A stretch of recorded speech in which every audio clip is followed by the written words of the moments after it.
इरफान कादिर साहब का भी जो स्टेटमेंट है वो भी आपके सामने, साथ साथ ये भी राना सनाउल्लाह साहब हों, ख्वाजा आसिफ साहब हों, वो ये बात करते दिखाई दे रहे हैं कि इससे पिछली हुकूमत के अंदर भी इस नौयत के ट्रायल हो चुके हैं। तो सदीक, क्या लगता है कि फ़ैसला आने से पहले ही इसकी लेजिटिमेसी को चेंज करना वफाकी वज़रा की तरफ से, इसका क्या इफ़ेक्ट होगा इस सारी प्रोसीडिंग पे? और जो कोर्ट के अंदर आज हेयरिंग हुई है जिस पे कहा जा रहा है कि मंगल के रोज़ इम्कान है फ़ैसला आने का, तो किस तरफ ये मामला जा रहे हैं?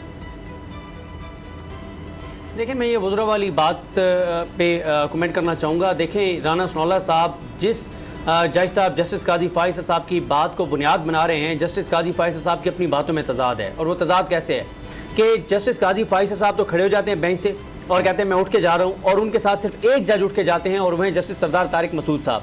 अच्छा, जस्टिस सरदार तारिक मसूद साहब के बारे में काजी फ़ाइज़ साहब ये कहते हैं कि सरदार तारिक मसूद साहब ने ये डिसाइड किया हुआ है कि जस्टिस सरदार तारिक मसूद आम केसेस सुनेंगे, 184(3) के केसेस नहीं सुनेंगे। जैसे मैं तो कोई भी केस नहीं सुन रहा 2 माह से, 2.5 माह से, लेकिन सरदार तारिक मसूद साहब ने 1 हफ्ता पहले ही 184(3) का जो पनामा का केस है वो सुना है, उसके ऊपर ऑर्डर भी जारी किया है। पहली तो ये बात गलत साबित हो गई काजी फ़ाइज़ साहब की। दूसरी बात यह है कि अगर इस बेंच से काजी फ़ाइज़ साहब और सरदार तारिक मसूद साहब उठ कर गए हैं तो यह बात जहन में रखनी चाहिए कि बाकी जो 7 जजेस हैं वो उठ के नहीं गए, नंबर 1।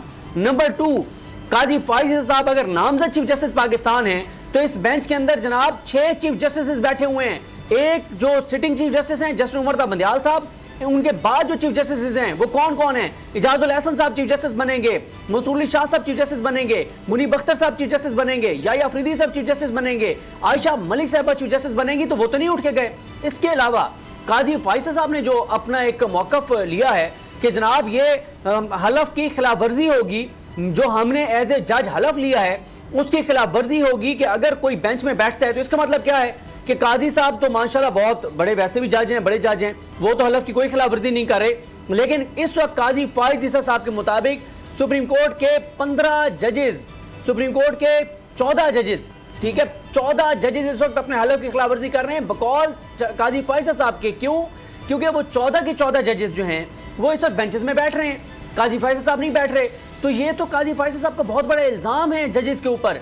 ये इल्ज़ाम अतर मिनल्ला साहब पर भी है, ये इल्ज़ाम मंसूर अली शाह साहब के ऊपर भी है, इल्ज़ाम क्या वो डायरेक्टली कह चुके हैं कि ये कोर्ट ही नहीं है, ये बेंच ही ठीक नहीं है, प्रैक्टिस एंड प्रोसीजर बिल को बेस बना के वो ये बात कर रहे हैं। ये वाली बात नहीं, नहीं ये वाली बात नहीं। मुज़म्मिल साहब वो ये कह रहे हैं कि जब से सुप्रीम कोर्ट के हवाले से अदालती इस्लाहात हुई हैं, पार्लियामेंट ने की हैं, उसके बाद से जो भी जज बेंच में बैठ रहा है वो अपने हलफ की खिलाफ वर्जी कर रहा है। तो भाई 14 जज तो बैठ रहे हैं, काजी फ़ाइज़ साहब नहीं बैठ रहे, बाकी 14 तो बैठ रहे हैं। तो ये इल्ज़ाम वो या अफरीदी साहब पे भी लगा रहे हैं, ये इल्ज़ाम वो जमाल खान मंदोखिल साहब पे भी लगा रहे हैं, ये इल्ज़ाम वो जस्टिस अमीनुद्दीन खान साहब पर भी लगा रहे हैं, वो उन तमाम जजेस पर भी इल्ज़ाम लगा रहे हैं जो उनके करीब समझे जाते हैं कि वो अपनी हलफ की खिलाफवर्जी कर रहे हैं। अब अगला सवाल यह आएगा, जब 17 सितंबर को काजी साहब सीट पर बैठेंगे, क्या वो इस दौरान इन 6 माह के दौरान होने वाले तमाम फैसलों को कलअदम करेंगे? क्या करेंगे इन फैसलों का? बिल्कुल, और क्या ये आप जो बात कर रहे हैं होंगे, बंदियाल साहब तो रिटायर हो जाएंगे, क्या वो मिसकंडक्ट है उनका? क्या उनके खिलाफ कोई एक चीज ये वाज़ेह हो रही है कि एटलीस्ट पोलराइजेशन जो है वो तो पिछले 1-2 महीने से, और जो आप बात कर रहे हैं उसमें भी पोलराइजेशन का एलिमेंट दिखाई दे रहा है। अगर आपको ये वीडियो पसंद आई तो सब्सक्राइब करें और बेल पर क्लिक करें।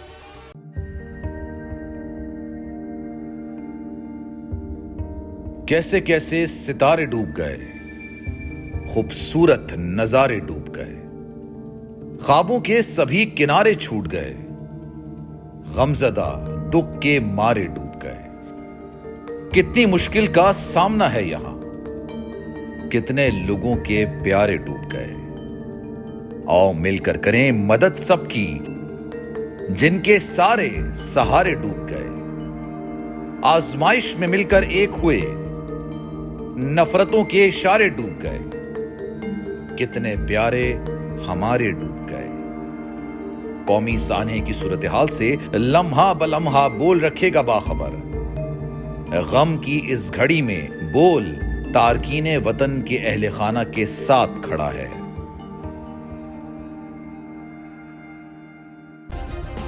सब्सक्राइब करें और बेल दबाएं ताकि कोई खबर रह न जाए।